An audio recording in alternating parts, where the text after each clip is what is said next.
बिस्मिल्लाहिर्रहमानिर्रहीम। Welcome to quick review. और quick review में बात करते हैं जी करंट अफेयर्स के एक बहुत ही इंपॉर्टेंट टॉपिक की, और वो क्या है जी balancing act Pakistan diplomatic strategy कि पाकिस्तान की क्या स्ट्रेटजी होनी चाहिए इस टाइम पे जी। वो एक बैलेंसिंग एक्ट की होनी चाहिए कि पाकिस्तान एक बैलेंस बना सके जो सुपर पावर्स हैं इनके बीच में, और ख़ास करके यूएस के बीच में और चाइना के बीच में। ठीक है, ये जो ट्रायंगल बना हुआ है इसको जो है वो देखेंगे और डिस्कस करेंगे। इसको हम किस कॉन्सेप्ट में डिस्कस करेंगे कि एक विल्सन सेंटर है अमेरिका के अंदर, थिंक टैंक है। ठीक है, यहाँ पे जो बाकिर साहब है, ये जो आपको यहाँ पे बैठे हुए दिखाई दे रहे हैं, ये पाकिस्तान के जो है प्रोमिनेंट जर्नलिस्ट भी हैं, नेशनल इंटरनेशनल न्यूज़ के अंदर लिखते रहते हैं। तो यहाँ पे थिंक टैंक जो है इसमें 9 नवंबर को जो है ये फेलोशिप है वहाँ पे इनकी, तो इन्होंने जो है वो वहाँ पे कुछ टॉपिक डिस्कस किए हैं, और ख़ास करके पाकिस्तान और चाइना के रिलेशंस के हवाले से इन्होंने बातचीत की है यहाँ पे कि किस तरह से पाकिस्तान को अपनी स्ट्रेटजी को लेकर चलना चाहिए। और यहाँ पे इनसे क्वेश्चन आंसर्स किए गए हैं, तो उसको जो है सम अप करते हैं यहाँ पे कि देखते हैं इन्होंने जो है क्या प्रपोज किया पाकिस्तान के लिए कि किस तरह से पाकिस्तान बैलेंस बना सकता है। ये काफ़ी इंपॉर्टेंट है, और ये टॉप एक थिंक टैंक आप ये कह सकते हैं दुनिया का। ठीक है, वाशिंगटन के अंदर विल्सन सेंटर जो है उनके प्रेसिडेंट के नाम के ऊपर, वुडरो विल्सन के ऊपर। तो इनकी जो प्रपोजल्स होते हैं वो दुनिया में माने जाते हैं, वो डिप्लोमेसी के अंदर जो है बहुत इंपॉर्टेंस होती है उनकी, और उन्हें कहीं ना कहीं बहुत ज़्यादा अहमियत दी जाती है। ठीक है, तो इसलिए हम इसे डिस्कस करेंगे। अब balancing act Pakistan diplomatic strategy क्या होनी चाहिए जी कि भाई बैलेंस करना चाहिए उसे। इस एनालिसिस किसने किया? एनालिसिस किया जी बाकिर सज्जाद ने। सैयद बाकिर सज्जाद इनका पूरा नाम है, और बहुत बड़ा नाम है डिप्लोमेसी के अंदर, और खास करके इंटरनेशनल रिलेशंस के हवाले से काफ़ी इनको माना जाता है। तो ये बाकिर सज्जाद साहब जो हैं, इन्होंने इनसाइड दी विल्सन सेंटर के अंदर सेमिनार के अंदर। ठीक है, तो जो सिग्निफिकेंस है स्ट्रेटेजिक बैलेंस की पाकिस्तान की, उसके ऊपर बात की गई है। जो ग्लोबल रिलेशंस है पाकिस्तान के, उनको लेके कि जो ग्लोबली पाकिस्तान इस टाइम पे इंटरनेशनल रिलेशंस के अंदर आप देख रहे हैं इस टाइम पे तो पाकिस्तान खैर आइसोलेशन का शिकार है, आप ये कह सकते हैं, लेकिन उसको लेके जो है उस स्ट्रेटेजिक बैलेंस को लेके बातचीत की गई है। तो जो बाकिर साहब हैं, अगर उनके बारे में बात करें तो ये फॉरेन पॉलिसी के एक्सपर्ट हैं और उसको माने जाते हैं, और सिक्योरिटी एनालिसिस के इश्यूज वगैरह देखते हैं ये। ठीक है, और जो वुडरो विल्सन सेंटर है, इंटरनेशनल सेंटर जो है, ये विल्सन जो वाशिंगटन डीसी के अंदर है, ये बेस करता है। ये एक थिंक टैंक है। ठीक है, यूएस प्रेसिडेंट जो है उनके वुडरो विल्सन, उनके जो है वो नाम पे ये रखा गया है, जो कि वाहिद जो है वो पीएचडी स्कॉलर थे, या पीएचडी थे आप ये कह सकते हैं। स्कॉलर तो खैर वो उसे कहा जाता है जो पढ़ रहे होते हैं पाकिस्तान के अंदर। तो ये पीएचडी थे जो कि अमेरिका के सदर भी बने, तो उन्हीं के नाम पे ये बना हुआ है। तो यहाँ की पॉलिसीज जो है, यहाँ पे जो सेमिनार्स वगैरह कंडक्ट होते हैं वो बहुत इंपॉर्टेंट होते हैं, और उनको कहीं ना कहीं डिस्कस या डिबेट किया जाता है, या पॉलिसी मेकर्स जो हैं, ठीक है, मुख्तलिफ कंट्रीज के पॉलिसी मेकर्स उन्हें अडॉप्ट करते हैं। ये बात जरा समझिएगा। तो ये क्वेश्चन जो है किसी ना किसी तरह से पूछा जा सकता है। अब अगर यहां पे बात करते हैं तो देखिए यूएस चाइना पाकिस्तान ट्रायंगल, सबसे इंपॉर्टेंट क्वेश्चन ये है कि भाई पाकिस्तान को इस टाइम पे इंटरनेशनल रिलेशंस के अंदर किस तरह से अपने आप को चाइना के बीच में और यूएस के बीच में बैलेंस करना चाहिए। क्योंकि अगर हम थोड़ा सा इसको देखते हैं तो यहां पे हमें बहुत डिफरेंट देखने को मिलता है कि पाकिस्तान बैलेंस करने में नाकाम रहा पिछले अपने 75 ईयर्स की हिस्ट्री के अंदर। और 75 इयर्स की हिस्ट्री के अंदर क्यों नाकाम रहा अगर हम ये देखते हैं तो देखिए हम ये देखते हैं पाकिस्तान के रिलेशंस तो दोनों ममालिक के साथ ही रहे हैं, गो के चाइना के साथ भी रहे, लेकिन कभी प्रॉब्लम नहीं था यूएस को, क्योंकि चाइना कभी इस तरह से पावर बना ही नहीं था जो पिछले 10 से 15 साल के अंदर जो है वो एक पावर बन के सामने आया है, जहां से अमेरिका को प्रॉब्लम स्टार्ट हुई है। उससे पहले तो हमारा जो झुकाव था अमेरिका की तरफ ही था, यानी हमारी जो डिप्लोमेसी थी उसमें जो फॉरेन पॉलिसी पे जो टॉप पे प्रायोरिटी थी हमारी वो अमेरिका था, क्योंकि हमने उससे फायदा उठाया, एड थी, हमारी गरीब मुल्क है, जाहिर बात है, तो हम स्ट्रेटेजिकली जो है वो उनसे हेल्प लेते रहे, सब कुछ करते रहे। तो अल्टीमेटली जो हमारा झुकाव था हमारे पलड़े का, आप ये कह सकते हैं पाकिस्तान का झुकाव वो किसकी तरफ था? वो यूएस की तरफ था। तो अब यूएस की तरफ पाकिस्तान का झुकाव था हमेशा से, लेकिन चाइना की तरफ उस तरह से नहीं था।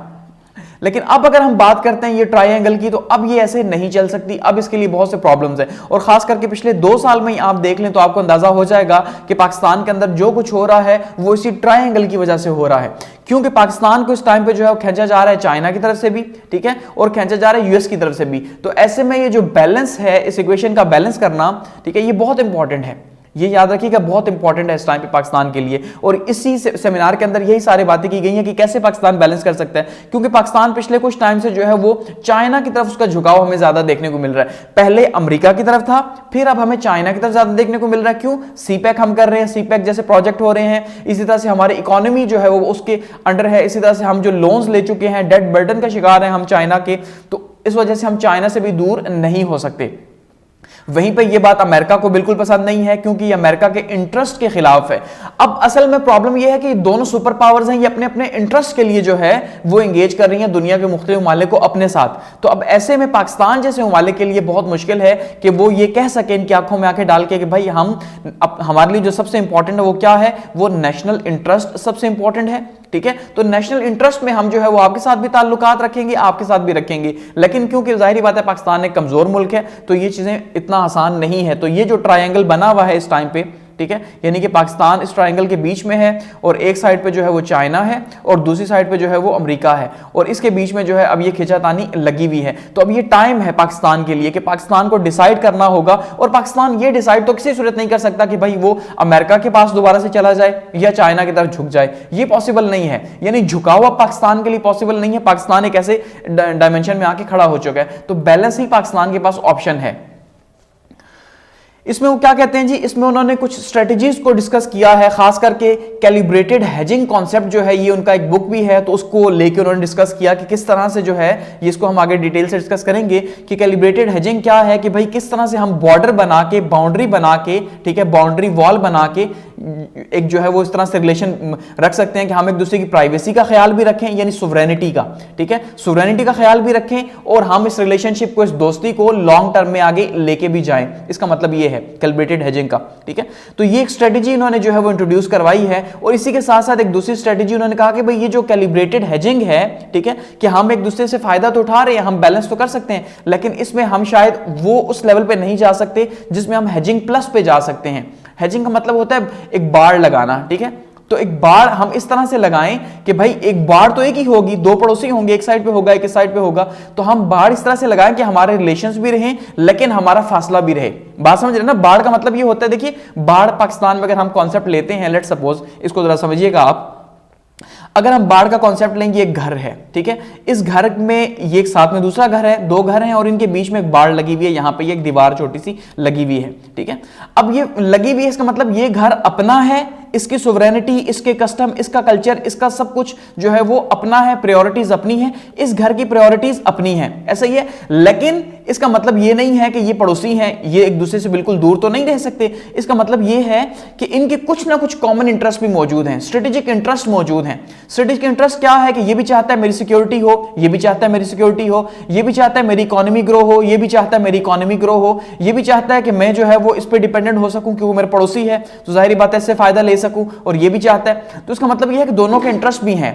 तो यहां पे अगर हम इस बाढ़ को खत्म कर देते हैं तो फिर तो ये दोनों एक हो जाएंगे, लेकिन एक हो नहीं सकते, क्योंकि अगर हम एक हो जाएंगे एक के साथ तो फिर ये साथ वाला पड़ोसी खफा हो जाएगा हमारा, ये कहेगा नहीं भाई मुझसे क्यों दूर चले गए हो, ऐसा ही है। और सबके साथ तो हम यहाँ पे वो अनार्की का सिस्टम है, ठीक है, आईआर के अंदर, तो जाहिर बात है हम सबके साथ तो ये कर नहीं सकते कि अपनी जो फेंस दूर कर दे और कहेंगे जब आ जाओ, जैसे अब इंडिया के साथ नहीं कर सकते। तो इसका मतलब ये है कि हमने फेंस तो रखनी है, इसे ये भी बताना है कि भाई हम अपने हैं, तुम अपने हो, तो कुछ चीजों पर हम तुम्हारे साथ हैं, लेकिन एक्चुअली में हम तुम्हारे आगे घुटने नहीं टेक सकते कि हम ये बाढ़ खत्म नहीं कर सकते, क्योंकि हमने इसके साथ भी रखे हुए हैं रिलेशंस, इसके साथ भी रखे हुए हैं, ठीक है। तो इसका मतलब ये है, तो हेजिंग प्लस का मतलब ये है कि हमने हाई लेवल पे इस अप्रोच को आगे जो है वो करना है और न्यूज़ डीलिंग्स करनी है, यानी मुख्तलिफ पहलुओं को लेके चलना है, जिन पहलुओं पे हम आगे जा सकते हैं, जैसे मईशत है, ठीक है, जैसे क्या है सिक्योरिटी है, जैसे क्या है डिप्लोमेसी है, तो ये मुख्तलिफ चीजें हैं, जैसे इंटरनेशनल टेररिज्म है, ये वो चीजें हैं जिन पे हम मिलके जो है वो चल सकते हैं दोनों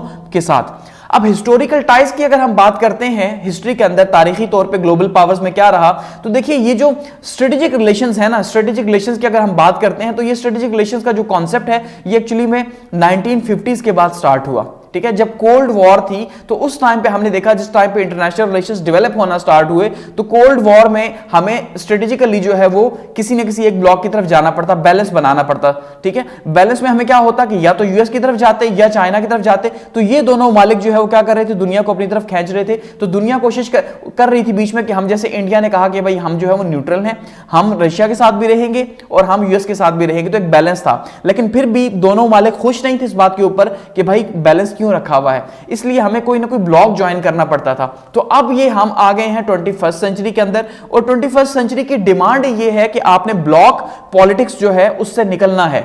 अब वो जो 19th सेंचुरी या 20th सेंचुरी की ब्लॉक पॉलिटिक्स थी उससे निकल के अब क्या करना है, अब बैलेंस बनाना है। तो हिस्टोरिकली हम जो है हमारे रिलेशंस रहे हैं यूनाइटेड स्टेट्स के साथ भी, पाकिस्तान के और चाइना के साथ भी। ये बाकी सज्जाद साहब वहां पे बता रहे हैं, ठीक है, ये मैं नहीं बता रहा, ये वो बता रहे हैं। कहते हैं कि भाई हमने अमेरिका के साथ भी ताल्लुकात रखे। क्यों रखे? क्योंकि हम एक कमजोर मुल्क थे और कमजोर मुल्क होने की वजह से हमने अमेरिका से बहुत फायदा हासिल किया। जैसे हमने अमेरिका से एड हासिल की, हमने उससे फायदा हासिल किया। वेस्टर्न ब्लॉक से हमने अमेरिका की दोस्ती के ताल्लुक में जो है वेस्टर्न एड हासिल की। पाकिस्तान आज अगर यहां इस लेवल तक पहुंचा तो अमेरिका का रोल है उसके अंदर, उनका ये कहना है। साथ में हमारी जो मिलिट्री आज 6 नंबर पे अगर दुनिया में खड़ी है तो उसके पीछे सबसे मेन रोल जो है वो अमेरिका का है, ये उनका कहना है। लेकिन इसके साथ साथ वो कहते हैं हम चाइना के साथ भी अपनी मैशियत को लेके बड़े संजीदा रहे हैं और इसके साथ भी हमारे ताल्लुकात शुरू से ही अच्छे रहे हैं, ठीक है। हमने कहते हैं ना कि चाइना पाकिस्तान दोस्ती जो है वो हिमालय से ऊंची है और समंदरों से भी जो है वो गहरी है, तो इसका मतलब हमारे इनके साथ भी ताल्लुकात तो हकीकत में रहे हैं। तो हमें कभी प्रॉब्लम नहीं हुआ दोनों के साथ जो है वो ताल्लुकात रखने में, क्योंकि यूनाइटेड स्टेट्स के साथ स्ट्रेटेजिक रिलेशंस थे, यानी कि मिलिट्री हमारी साइड पे थी और हमारी जो मैशियत थी वो चाइना की साइड पे थी। क्योंकि चाइना की मिलिट्री का लेवल वो नहीं था कि हम उससे हेल्प ले सकते, लेकिन अब चीजें बदल गई हैं, ये माजी था। अब इस टाइम पे दोनों हमें दोनों चीजें ऑफर कर सकते हैं। अमेरिका हमें मैशियत भी ऑफर कर सकता है, ठीक है, और प्रोजेक्ट कर सकता है और मिलिट्री की हेल्प भी कर सकता है। इसी तरह से चाइना भी दोनों काम कर सकता है, इसलिए अब हमारे लिए मुश्किल हो गई है। और दूसरा, अब इनकी आपस में जो है टक्कर स्टार्ट हो गई है, जो कि उस तरह से पहले नहीं थी। तो हम इकोनॉमिक और मिलिट्री सपोर्ट जो है वो बीजिंग से भी लेते रहे हैं, इसके साथ साथ वॉशिंगटन से भी हमारी अलायंस रही है, हम इसके इत्तेहादी भी रहे हैं। जैसे सीटो और सेंटो के प्रोजेक्ट्स आपने देखे तो उनमें हम इनके इत्तेहादी रहे हैं। अब यहां पर एक्सप्लेन करते हैं, कहते हैं जी हेजिंग प्लस क्या है, ठीक है, लेकिन उससे पहले हेजिंग को ये क्या कहते हैं जी, हेजिंग क्या है? कहते हैं अगर हम क्या करते हैं जी, एंगेज करते हैं दोनों के साथ, यूएस के साथ भी और चाइना के साथ भी, तो उसके प्रोज क्या होंगे, उसका यानी फायदा क्या होगा। अगर दोनों के साथ हम हेजिंग की स्ट्रेटेजी में जाते हैं, ठीक है, बाड़ लगाते हैं और उनको कहते हैं भाई कि हम आपसे फायदा तो हासिल करेंगे लेकिन हम फिर भी थोड़ा सा बैलेंस रखेंगे, ठीक है, ज्यादा नहीं थोड़ा बहुत बैलेंस रखेंगे, तो हमें अपॉर्चुनिटीज क्या होंगी कि हम दोनों से, यूएस से भी और चाइना से भी अपनी इकोनॉमी और मिलिट्री एड ले सकते हैं, ये फायदा है हमें। इसी के साथ साथ पाकिस्तान क्या करेगा जी, अपने स्ट्रेटेजिक इंपॉर्टेंस को जो है वो आगे लेके जा सकता है दोनों साइड पे, यानी दोनों साइडों से ही पाकिस्तान स्ट्रेटेजिकली फायदा हासिल कर सकता है और मेंटेन कर सकता है स्ट्रेटेजिक ऑटोनॉमी जो है, जैसे इंडिया ने मेंटेन किए रखी है, तो वो स्ट्रेटेजिक ऑटोनॉमी जो है सुपर पावर्स के बीच में मेंटेन कर सकता है। ये पाकिस्तान के प्रोज हैं, लेकिन यहां पर नुकसान भी है, कुछ कॉन्स भी हैं। वो क्या है जी कि इसमें हमें बहुत ही सोफिस्टिकेटेड, बहुत ही सोची समझी जो है वो हमें डिप्लोमेसी करनी होगी और उसमें हमें बहुत ही कैलकुलेटेड जो है वो आगे चलना होगा। गलती की गुंजाइश हमारे लिए बहुत ही कम है, ठीक है। और रिस्क हमारे लिए क्या है कि हम बैटल ग्राउंड बन जाएंगे प्रॉक्सी कॉन्फ्लिक्ट्स का, जो पाकिस्तान और चाइना एक दूसरे के खिलाफ लड़ रहे हैं। क्योंकि इस टाइम पे पाकिस्तान और चाइना की अगर और यूएस की देखें तो उसमें क्या है जी, साउथ चाइना सी के अंदर इनके इश्यूज हैं। इसी तरह से साउथ चाइना सी के अंदर जो डिप्लोमेसी है वो डिफरेंट है, वहां पे ताइवान के इशू को लेकर डिफरेंट है। इसी तरह से आप देखें क्वाड्स बना हुआ है जिसमें अमेरिका जो है वो चाइना के अगेंस्ट में है, ऑकस है उसमें जो है वो चाइना इसके अगेंस्ट में, यूएस अगेंस्ट में है। तो इसका मतलब यूएस तो पूरी तरह से कोशिश कर रहा है इंटरनेशनली या ग्लोबली जो है वो अपनी पावर को मेंटेन करने के लिए और चाइना को ज्यादा ज्यादा टफ टाइम देने के लिए। इसलिए यूएस को कोई फर्क नहीं पड़ेगा कि ये जो हमारा रीजन है, इस रीजन के अंदर अगर इंस्टेबिलिटी पैदा होती है तो यूएस को ये मजे देता है, ये चीज फायदा दे रही है, ठीक है। यानी देखिए अगर हम ना इंडो पैसिफिक की बात करते हैं, ऑलरेडी इसको मैं डिटेल से बता चुका हूं कि इंडो पैसिफिक में अगर इस टाइम पे देखें तो सारा मुकाबला जो है चाइना और इस टाइम पे अमेरिका का यहां पे लगा हुआ है। तो इसलिए अमेरिका तो ये चाहता है कि यहां पे जो है वो स्टेबिलिटी ना हो, इस रीजन के अंदर स्टेबिलिटी अमेरिका को सूट नहीं करती, क्योंकि स्टेबिलिटी होगी तो ग्रोथ होगी, तो ग्रोथ होगी तो चाइना भी आगे जाएगा, जो कि उसे सूट नहीं कर रहा अमेरिका को। तो इसलिए अब यहां पे दोनों के इंटरेस्ट जो हैं, यूएस और चाइना के इंटरेस्ट एक दूसरे से डिफरेंट है, इसलिए पाकिस्तान यहां पे प्रॉक्सी बन सकता है। समझ रहे हैं कि चाइना अपनी तरफ से यूज कर सकता है और यूएस अपनी तरफ से यूज कर सकता है, जो हो रहे हैं हम, ठीक है, जो हम हो रहे हैं। तो ये कॉम्प्लेक्स बैलेंस बनेगा अगर ये कहते हैं हेजिंग में हम जाते हैं तो, एक सिंपल यानी हम फेंस बनाते हैं तो। अब हेजिंग प्लस क्या है कि उसमें हम कुछ फायदे हासिल करेंगे और कैलिब्रेटेड हेजिंग की स्ट्रेटेजी क्या बता रहे हैं, कहते हैं जी डिप्लोमेटिक स्ट्रेटेजी हमारी होनी चाहिए, इकोनॉमिक रिलेशंस हमारे होने चाहिए, फाइनेंशियल मैनेजमेंट होनी चाहिए और मल्टी अलाइनमेंट प्रैक्टिसेस होनी चाहिए और पॉलिसी फ्लेक्सिबिलिटी होनी चाहिए हमारी, कि हम डिप्लोमेटिक स्ट्रेटेजी के अंदर हम क्या कर सकते हैं, हम मेंटेन कर सकते हैं ओपन लाइन ऑफ कम्युनिकेशन दोनों के साथ, यूएस के साथ, चाइना के साथ, कोई चीज खुफिया ना हो। जैसे आप देखिए यूएस के साथ हमारा, हम कहते हैं जी ड्रोन के लिए हमने उन्हें जगह दे दी, अड्डे दे दिए, हमारी बातचीत हो रही है कि अफगानिस्तान के अंदर नजर रखेंगे, तो ये क्या है, ये खुफिया कम्युनिकेशन है जो हमें नहीं करनी, ठीक है। ओपन हमें कम्युनिकेशन रखनी है, इस तरह से चाइना के साथ भी ओपन कम्युनिकेशन रखनी है, चाहे वो सीपैक के हवाले से है या चाहे हमारे जो है वो और प्लांट्स के हवाले से है, वो ओपन होनी चाहिए ताकि जो मिसअंडरस्टैंडिंग है वो अवॉइड हो सके और हम जो है वो आगे बढ़ सके। और इसमें सबसे इंपॉर्टेंट चीज नेशनल सोवरेनिटी जो है वो सबसे इंपॉर्टेंट है, कि दोनों को हम बता दें कि भाई हम हमारे लिए नेशनल इंटरेस्ट जो है वो इंपॉर्टेंट है, हम इमोशनल होकर किसी की तरफ नहीं जा सकते कि नहीं भाई हम वेस्टर्न ब्लॉक का हिस्सा है क्योंकि हम वहां पे हम अंग्रेजी बोलेंगे, यहां पे ये होगा वो होगा, ऐसा नहीं होना चाहिए, ठीक है। ना ही हम चाइना की तरफ देखेंगे कि भाई चाइना हमें लोन दे रहा है, पैसे है, ये स्ट्रेटेजी गलत है।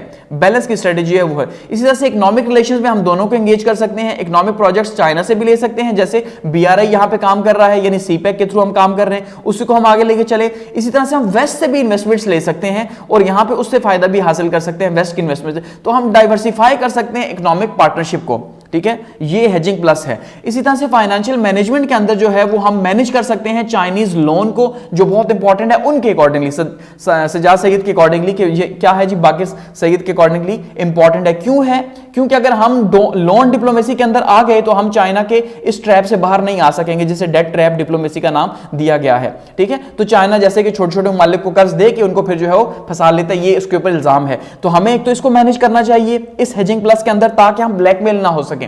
दूसरा क्या है जी, इंटरेक्ट करना चाहिए वेस्टर्न फाइनेंशियल इंस्टीट्यूशंस के साथ, जैसे हम आईएमएफ के साथ ऑलरेडी कर रहे हैं, ठीक है, या वर्ल्ड बैंक के साथ कर रहे हैं, ताकि हम जो है उनसे भी हेल्प ले सके। फिर मल्टी अलाइनमेंट प्रैक्टिसेस होनी चाहिए, स्ट्रेंथन करनी चाहिए हमें अपनी टाइज को दोनों के साथ, और साथ में ईयू के साथ भी और रीजनल पावर्स के साथ भी हमें जो है वो अपने आप को बैलेंस करना चाहिए, क्योंकि इस टाइम पे मल्टीपोलर वर्ल्ड है अल्टीमेटली, तो हमें हर साइड पे जो है वो देखना है। लेकिन इसके साथ साथ हमें जो एससीओ जैसे प्लेटफॉर्म्स हैं, शंघाई ऑर्गेनाइजेशन जैसे प्लेटफॉर्म्स हैं, उनसे भी फायदा उठाना चाहिए किसी न किसी तरह से। पॉलिसी फ्लेक्सिबिलिटी होनी चाहिए, ठीक है जी, हम अडॉप्ट कर सके जो है फॉरेन पॉलिसी, और उसमें क्या है जी, ग्लोबल और रीजनल चेंजेस को हम जो है उसके अकॉर्डिंगली चेंज कर सके। यानी हमने अमेरिका के साथ ताल्लुकात बना दिए, ये फिक्स नहीं है, ये फिक्स नहीं है फॉरेन पॉलिसी के अंदर, बल्कि क्योंकि हमने तो फिक्स रखा हुआ है लेकिन होता नहीं है। तो हम देखेंगे जहां से हमें फायदा होगा, हम इस फॉरेन पॉलिसी को दोबारा से रिविजिट करेंगे, ठीक है, तो उससे हम बनाएंगे। तो ये सारे का सारे ये क्या कहते हैं, ये कहते हैं हेजिंग प्लस है, और हमें अब इसके ऊपर जाना है, तब भी हम बैलेंस बना सकते हैं, वरना हम बैलेंस नहीं बना सकते। शिफ्ट इन अलायंसेस की इन्होंने बात की, ठीक है। ये बताते हैं कि हमारे जो अलायंसेस शिफ्ट हुए वो क्यों हुए, कि यानी हम जो है वो अमेरिकन ब्लॉक का हिस्सा रहे हैं, लेकिन हम अमेरिकन ब्लॉक से किस टाइम पे शिफ्ट होकर चाइना की तरफ ज्यादा झुक गए, खास करके पिछले 10 साल के अंदर। ऐसा क्यों हुआ ये बता रहे हैं वहां पे उस थिंक टैंक के अंदर। ये कहते हैं फैक्टर ये है कि उसमें कुछ फैक्टर्स हैं, जिसमें सबसे पहला फैक्टर ये है कि पाकिस्तान को चाइना से हेल्प ज्यादा मिली, इस वजह से एक तो पाकिस्तान चाइना की तरफ चला गया अपनी इकोनॉमी को लेके। दूसरा, जो यूएस के ग्रोइंग रिलेशंस थे इंडिया के साथ, उसने हमें प्रॉब्लम दिया, क्योंकि अल्टीमेटली जब इंडिया के साथ अमेरिका के रिलेशंस होंगे तो पाकिस्तान तो दूर ही होगा।